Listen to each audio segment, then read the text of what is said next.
بسم الله الرحمن الرحيم. تبارك الذي بيده الملك وهو على كل شيء قدير، الذي خلق الموت والحياة ليبلوكم أيكم أحسن عملا وهو العزيز الغفور، الذي خلق 7 سماوات طباقا، ما ترى في خلق الرحمن من تفاوت،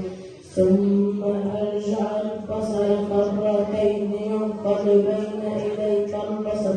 خاسئا وهو حسير، ولقد زينا السماء الدنيا